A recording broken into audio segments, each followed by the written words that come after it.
ओम शांति। आज 21 जनवरी 2022 है और आज के बाबा के साकार रूप से चले हुए मधुर महावाक्यों को स्पष्ट करेंगी आदरणीय आशा दीदी। ओम शांति दीदी। ओम शांति। बाबा ने कहा, मीठे बच्चे समझदार बन, हर काम करो, माया कोई भी पाप कर्म न करा दे, इसकी संभाल करो। हमें माया से डरना नहीं है, लेकिन अगर इसके विपरीत जो दूसरा पक्ष है वो है कि हम स्वयं को ज्ञानिष्ठ ज्ञान की धारणाओं के आधार से चलाएं।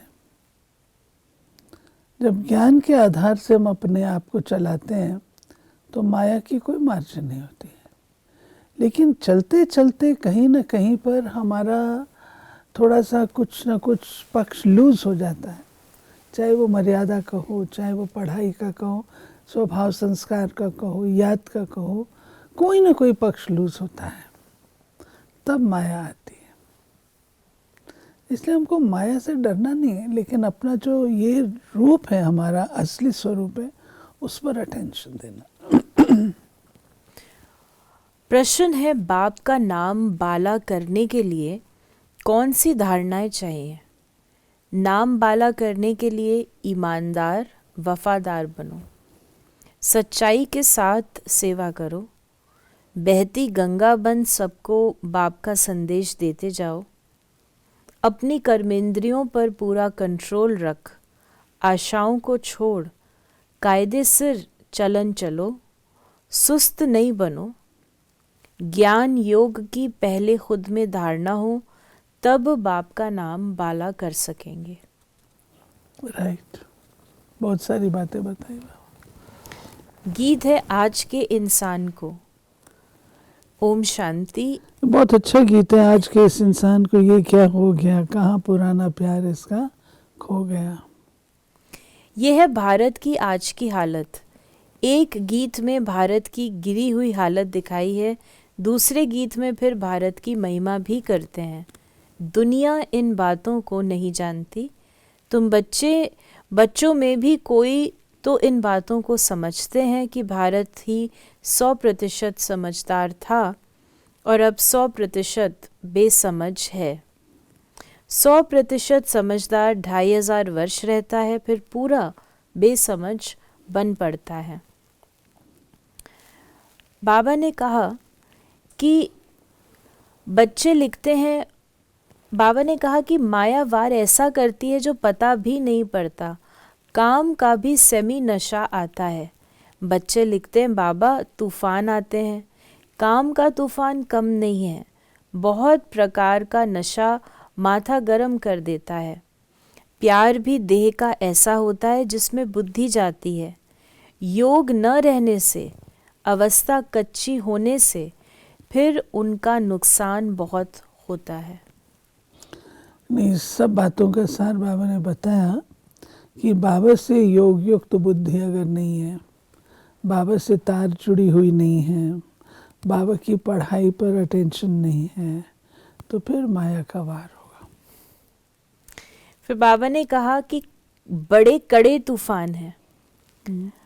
बाबा के पास रिपोर्ट तो बहुत आती है, लोभ भी बहुत सताता है जो बेकायदे चलन चलते हैं।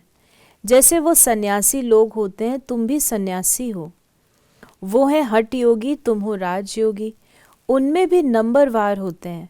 कोई तो अपनी कुटिया में रहते हैं, भोजन वहाँ ही उनको पहुँचता है, वो मंगा भी लेते हैं। विकारों का संन्यास करते हैं तो पवित्रता मनुष्यों को खींचती है। उनमें भी नंबरवार होते हैं। इसमें भी ज्ञान योग बल की ताकत चाहिए। जितना योग में रहेंगे तो इन सब बातों की परवाह नहीं रहेगी। योग है तंदुरुस्ती की निशानी।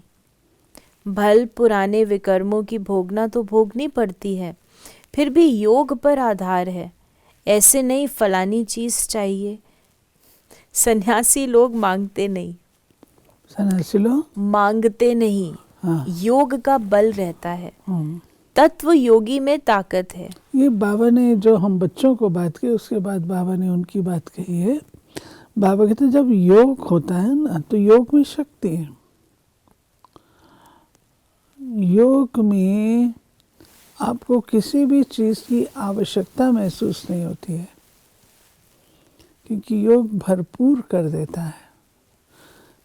जो चीज़ों की, बाह्य चीज़ों की आवश्यकता पड़ती है, मनोरंजन की आवश्यकता पड़ती है, वस्तु संग्रह की आवश्यकता पड़ती है, उसका कारण है कि अंदर में सम्पचुअसनेस नहीं है, एम्प्टीनेस है, कुछ खालीपन है, जिसको पूरा करने के लिए इन सब चीज़ों में बुद्धि जाती है। तो बाबा कहते जितना तुम्हारा योग होगा फिर तुमको इन सब चीज़ों की ज़रूरत नहीं होगी, मान शान की भी ज़रूरत नहीं होती है, आप अंदर में भरपूर हैं। इसलिए बाबा योग का जो बल है वो इस रूप से दिखता है, इच्छा मात्रम अविद्या, स्टेबिलिटी, अचल अडोल, सदा चेयरफुल, ये योग बल का प्रताप है। योग बल है तो ये होगा। फिर बाबा आगे सन्यासियों का बता रहे हैं कि उनकी भी ताकत होती है। तुम्हारा सारा मदार योग पर है, तुम्हारा योग बाप से है, तो इससे पद भी भारी मिलता है।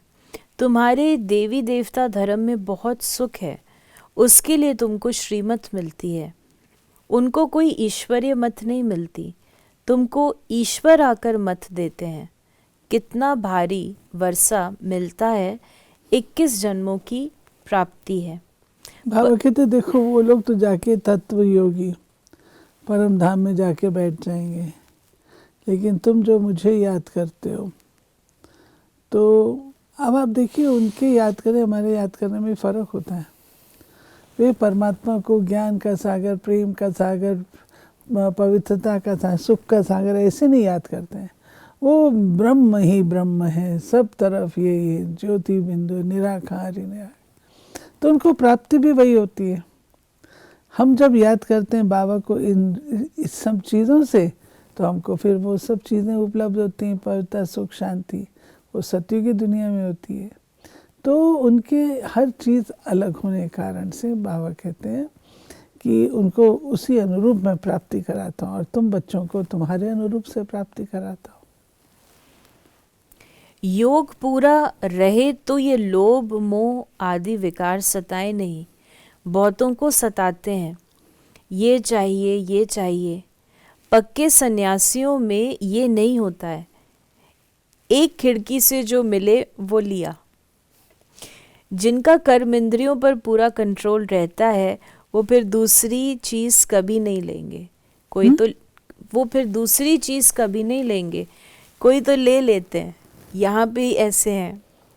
वास्तव में ईश्वर के भंडारे से जो कुछ कायदेसर मिले उस पर चलना ठीक है। ये आज का ज़माना हो गया है सिस्टर। जो शुरू में जो पालना हम लोगों ने देखी है, हम नहीं कह सकते थे अगर आपको कोई चीज़ मिलती है यज्ञ से तो हम उसको ही यूज़ करते थे। हम ये नहीं कहते ये थोड़ी मैं यूज़ करती हूँ। ठीक है, आप अपना यूज़ करें तो आपको शक्ति भी तो उतनी मिलेगी ना। जब आप यज्ञ का यूज़ करेंगे, जो मिला उसको यूज़ करेंगे, तो शक्ति आपको मिलेगी, क्योंकि आप एडजस्ट करेंगे, स्वीकार करेंगे। वहाँ तो आप करते ही नहीं है, तो उतना बल भी नहीं होता है।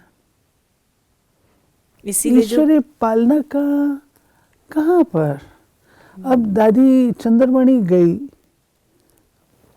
सिलोन, उसको बाबा ने लाल वो पहना करके भेज दिया। अब जब वहाँ उतरे तो बैगनी पाठ चल रहा था, वहाँ उतरे तो रिसीव करने वाले सोचते ये क्या, तो उन्होंने वहाँ ड्रेसेस बना के दी। शांतामणि दादी के पेरेंट्स थे वहाँ, तो दादी ने ये थोड़ी कहा बाबा ये कैसे पहन के जाएंगे। हमारी प्रेम दीदी थी, वो हमारे सिख भाई जो पगड़ी बांधते हैं, साड़ी तो थी नहीं, जो सिख भाई पगड़ी बांधते वो उसको पहना कर भेज दिया। तो किसी ने कहा इसको ड्रेस तो ठीक है ना, तो लेकिन उन्होंने मना थोड़ी किया, मना थोड़ी किया। हम लोग तो रिजेक्ट कर देते हैं, मना कर देते हैं, तो शक्ति कहाँ से आएगी। बाबा तो ये भी कहता है, सन्यासियों को जो बात बताई, इनकी खिड़कियाँ होती हैं, उस खिड़की से एक बार जो मिला थाली में बस वो लेके आते हैं, दूसरी खिड़की पे जाएंगे ही नहीं। उनका निवृत्ति मार्ग है, बाबा ने फिर हमको सहज करके दिया प्रवृत्ति मार्ग। तो बाबा ने इसीलिए जो धारणा पे जितनी चलेगा उतनी उसमें शक्ति आएगी, शक्ति बल आएगी, आएगी, जितना शक्ति मोल्ड करेंगे उतने पावर्स कम होते जाएंगे। इसलिए बाबा कुछ कहते नहीं है लेकिन बता भी देते हैं। बाप तो हर रीति से पुरुषार्थ कराते हैं कि बच्चे नाम बाला करें।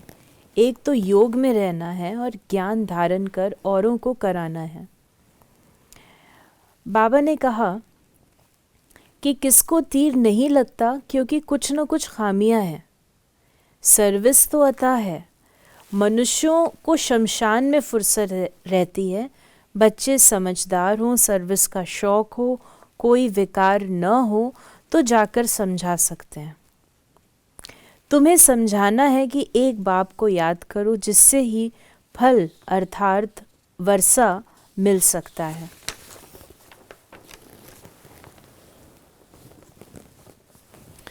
बाबा ने कहा कि विनाश सामने खड़ा है, मुझे याद करेंगे तो स्वर्ग का मालिक बनेंगे।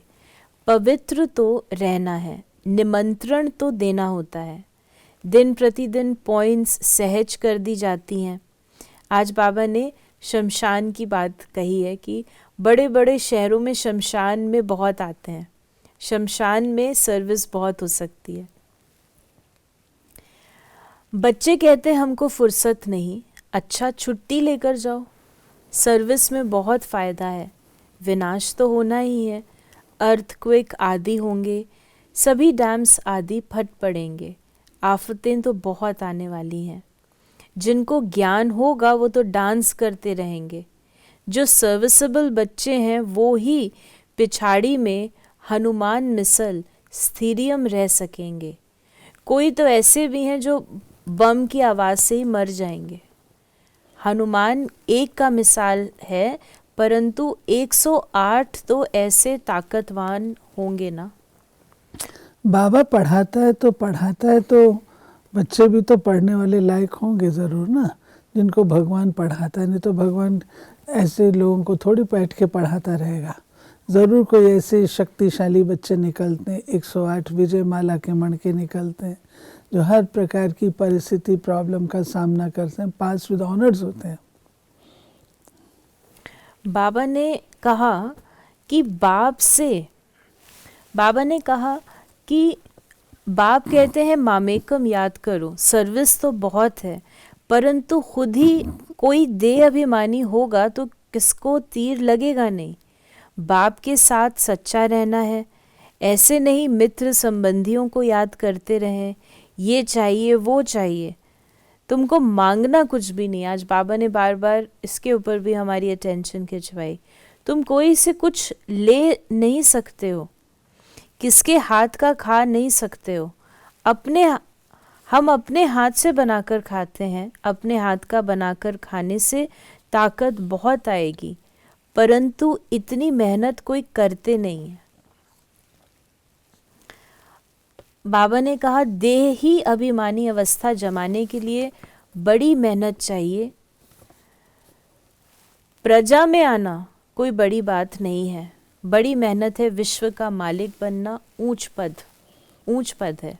सच्चाई की बात है कि हम सब कुछ करें, ब्रह्मा कुमार ब्रह्मा कुमारी भी बने, पुरानी दुनिया से भी बेहद के वैरागी बने, बाबा के पास रोज़ क्लास में भी आए और फिर भी अगर हम अपनी अवस्था न बना पाए तो किस काम के। इसलिए बाबा कहता है कि जो मैं पढ़ाता हूँ उसको प्रॉपरली तो पढ़ो और उसकी प्राप्ति को देखो क्या होने वाली है। जब प्राप्ति को देखते हैं तो पुरुषार्थ सहज हो जाएगा। वरदान है, सर्व आत्माओं के अशुभ भाव और भावना का परिवर्तन करने वाले विश्व परिवर्तक भव। जैसे गुलाब का पुष्प बदबू की खाद से खुशबू धारण कर खुशबूदार गुलाब बन जाता है, ऐसे आप विश्व परिवर्तक श्रेष्ठ आत्माएं अशुभ व्यर्थ साधारण भावना और भाव को श्रेष्ठता में, अशुभ भावना को शुभ भाव और भावना में परिवर्तन करो। तब ब्रह्मा बाप समान अव्यक्त फरिश्ता बनने के लक्षण सहज और स्वतः आएंगे। इसी से माला का दाना दाने के समीप आएगा। अशुभ भाव अशुद्ध भाव को भी समाप्त करने की ताकत चाहिए। मेरे पास इतना स्टॉक हो जो मैं उसके अशुभ को खत्म करूं और उसमें शुभ डाल सकूं, डबल चाहिए। स्लोगन है, अनुभवी स्वरूप बनो तो चेहरे से खुश नसीबी की झलक दिखाई देगी। राइट। तो ये थे बाबा के आज के महावाक्यों का स्पष्टीकरण। यदि आपके मन में कोई सवाल है तो आप मैसेज या व्हाट्सएप करें 8826599309 पर और हम आपके प्रश्नों का उत्तर प्रश्नोत्तरी कार्यक्रम में देने का प्रयास अवश्य करेंगे। ओम शांति।